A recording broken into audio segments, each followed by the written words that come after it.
Good day po. Ask ko lang po kasi asawa ko po nagkasakit, diagnosed with oral cancer.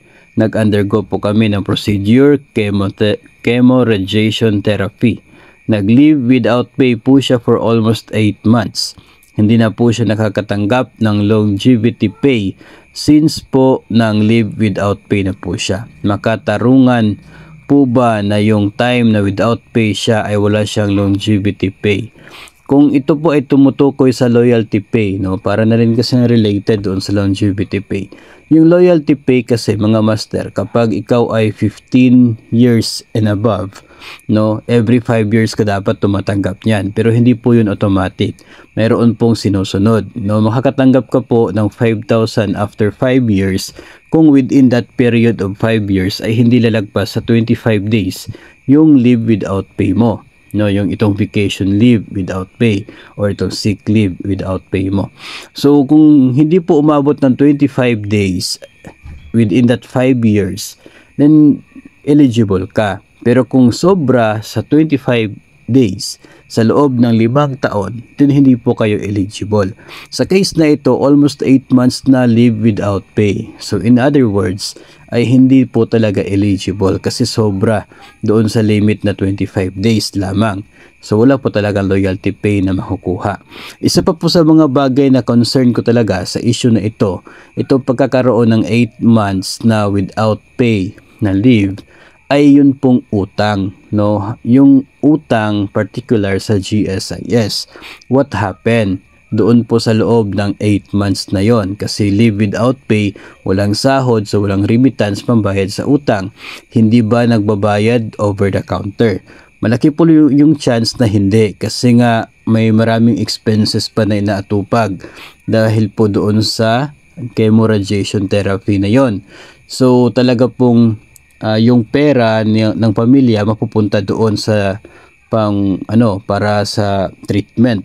Ngayon, itong utang kasi natin mga master, kapag nagkakaroon ng case na katulad po nito, 8 months na leave without pay. In other words, 8 months din na walang payment.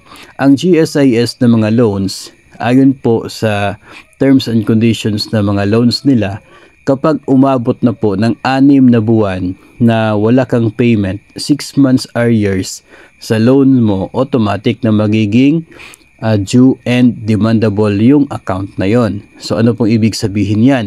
Kapag due and demandable, ibig sabihin ay dapat nang kolektahin ni GSIS yung buong utang mo, yung buong halaga ng utang mo. At kung hindi mo yan magagawa na bayaran, magkakaroon ka ng total of interest and surcharge na nasa 18% per annum ng inyo pong loan amount.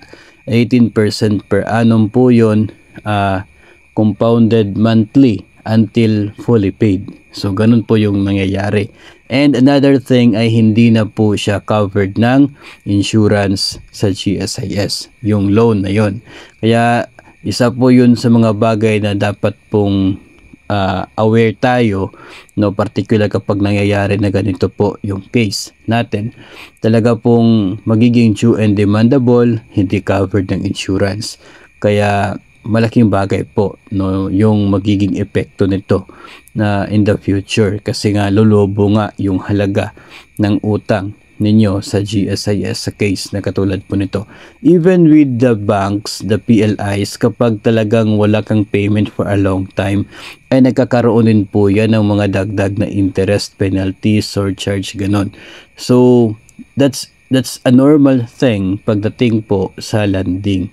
So yun po yung isang concern ko sa case na tulad po nito ng atin pong sender, no? So ang sa atin lamang po ay ma-inform po kayo na ganyan po yung mangyayari sa isa pong loan account kapag case na tulad nito na mahabang panahon na wala pong payment.